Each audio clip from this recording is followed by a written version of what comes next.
The weight of the crown, they say, is immense. But what about the weight of secrets? What about the burden of unspoken truths, carried for decades by a woman who defined an era? Queen Elizabeth II, a symbol of unwavering duty, a figure shrouded in regal mystique. We thought we knew her. We saw the carefully curated image, the stoic face, the unwavering commitment. But what if the real Elizabeth, the woman behind the crown, held a final, devastating hand to play, even from beyond the grave? Imagine a cold November day at Windsor Castle. The public is absent. The heating is turned low to protect priceless artifacts. Princess Anne, ever the dutiful daughter, is undertaking a task that would crush most others, cataloging her late mother's personal effects. Not the crown jewel, not the official documents, but the intimate remnants of a life lived under relentless scrutiny. Palace staff whisper of Anne's dedication, a quiet, almost reverent mission to preserve the memory of the woman she knew as simply Mother. It's in the Queen's private study, a room still faintly scented with the white roses Elizabeth adored, that Anne makes a discovery that will shake the monarchy to its core. While inspecting a row of leather-bound history books, she notices a loose panel behind them. A gentle press, a subtle click, and a hidden alcove is revealed. Inside, nestled in protective cloth, sits a red leather box. It's old, the leather cracked and worn, a testament to the secrets it holds. This isn't just any box. It's a personal dispatch box, stamped with the year 1953, the year of Elizabeth's coronation. It's a relic from the dawn of her reign, a silent witness to decades of triumphs and tribulations. This box isn't on any official inventory. It's not in the royal archives. Royal historians have long speculated about a shadow diary, a private record where the Queen penned her unfiltered thoughts, free from the censorship of courtiers and private secretaries. Most dismissed it as a myth, a romantic notion of a queen with a secret voice. But as Anne lifts the lid, she knows the myth is real. The weight of the box is immense.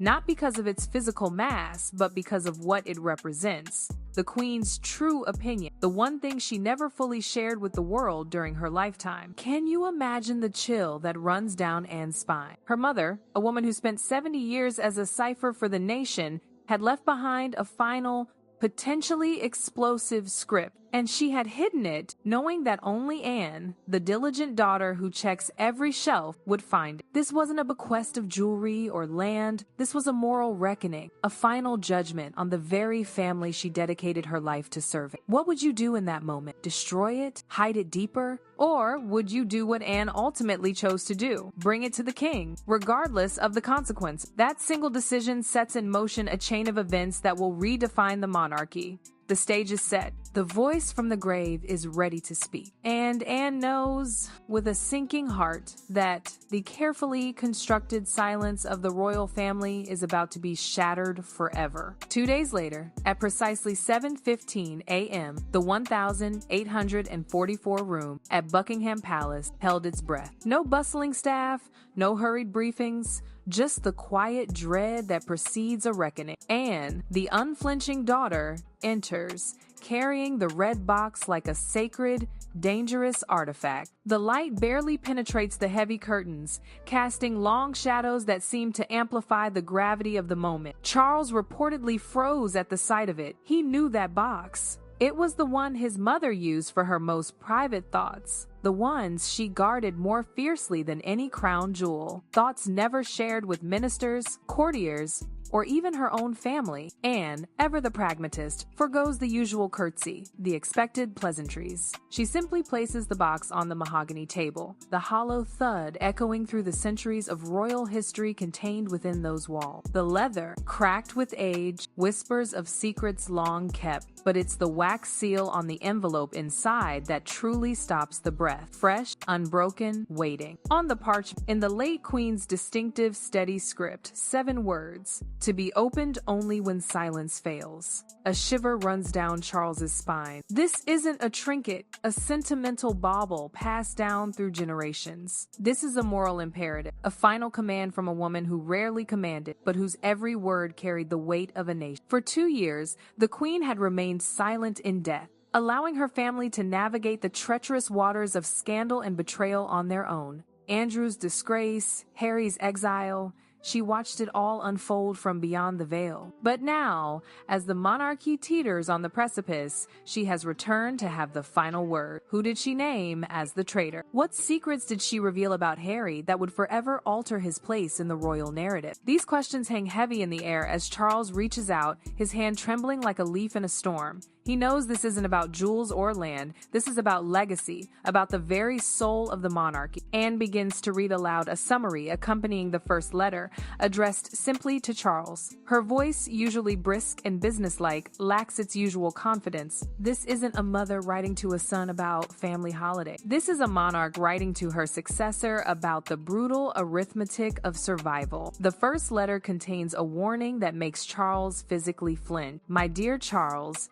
the Queen wrote with surgical clarity, "your greatest strength has always been your heart. You feel deeply. You care passionately. But a king cannot afford the luxury of misplaced compassion. You have shielded those you love for too long, believing that loyalty requires protection. It does not. Loyalty requires truth." She was talking about Andrew. For decades, the world believed Andrew was the Queen's blind spot, her favorite son. But this letter reveals a shocking truth. She knew everything. The Queen admits in her own handwriting that her indulgence of Andrew's mistakes was a failure of duty that haunted her final years. She writes that she allowed love to cloud judgment, that she chose the sun over the crown, and that it was the greatest regret of her reign. Then comes the command that will define Charles's kingship. Do not let the guilt of a brother weigh down the crown. You must cut the dead wood to save the tree. The Queen was ordering her eldest son to do what she had been too weak to do in life, remove Andrew from the royal family completely. A task that many had long suspected needed to be done, but no one dared to execute. But the reckoning wasn't over. Anne reached into the red box again, retrieving a smaller envelope sealed with blue wax. She handed it to William. The message inside was even more direct, devoid of any softening sentiment. "William, you will face a storm that I did not. The world is angrier now, less forgiving, more demanding. To survive, you must be the stone that the waves break against. Where your father is soft, you must be hard. Where he offers a hand, you must sometimes offer a shield." The Queen was essentially telling William to be the enforcer that Charles could never be. She was giving him a mandate to protect the monarchy by any means necessary, even if that meant going against his own father's wishes. It was a chilling echo of history. King George V stripping his German relatives of their titles during World War I to save the House of Windsor. Crown over blood. William looked up from the letter. There was no shock, only validation. He had been advocating for a tougher stance against the Sussexes and Andrew for months, often clashing with his father's desire for a more peaceful resolution. Now, he held the ultimate trump card. Grandmother agreed with him. Charles, visibly shaken, removed his glasses and rubbed his tired eyes. "She knew," he whispered, his voice barely audible. "She knew we were too weak to do it alone." Anne simply closed the first folder. "She didn't just leave advice, Charles," she said quietly. "She left orders." And the next letter was for Andrew himself. The summons didn't come from the king's office, but directly from Princess Anne. At precisely 11 a, Andrew arrived at Buckingham Palace through the Privy Purse door. Sources say he appeared confident, even arrogant. He likely thought it was just another family meeting to discuss his allowance or the royal lodge. He walked into the 1844 room expecting a debate. Instead, he walked into a tribunal. Charles stood by the window, his back to the room, a silhouette against the pale morning light. William sat at the table, hands clasped, staring intently at the polished wood,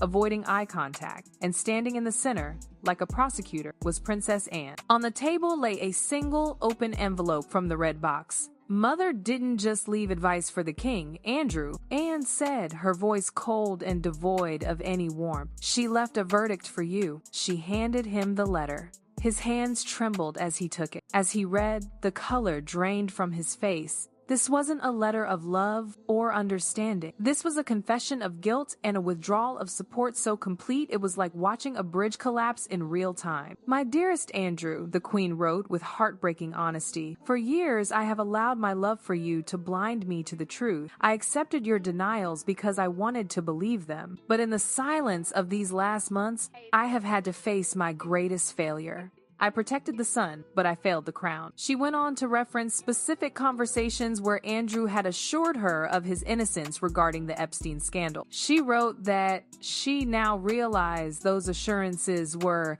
at best, delusions, and at worst, lies told to a mother by a son who exploited her unconditional love. Think about the courage, the sheer moral clarity it took to write those words, knowing they would outlive you, knowing they would destroy your son's remaining credibility forever. Andrew dropped the letter on the table as if it had burned him. She didn't mean this, he stammered, looking desperately at Charles's back. She was ill. She was confused. Charles turned around slowly. His eyes were wet, but his expression was stone. She was sharper than any of us, Andrew, the king whispered. She wrote that letter because she knew that as long as we thought she protected you, we would be weak. She has removed your shield. For Andrew, the devastation was total. He hadn't just lost his titles or his income. He had lost something far more precious, the moral narrative of his life. For years, Andrew had clung to one belief. Mommy believed me. That was his shield. That was his defense. Now, from beyond the grave, she had told the world that she didn't believe him, that her protection was maternal instinct, not moral conviction. William spoke for the first time. "It's over, Uncle," he said, his voice flat and unforgiving. "You can't hide behind her memory anymore. She has evicted you from it." The room fell into a terrified silence. Andrew looked at the letter, then at his siblings, and realized he was utterly alone in a room full of people. The favorite son had died. All that remained was a liability the monarchy could no longer afford.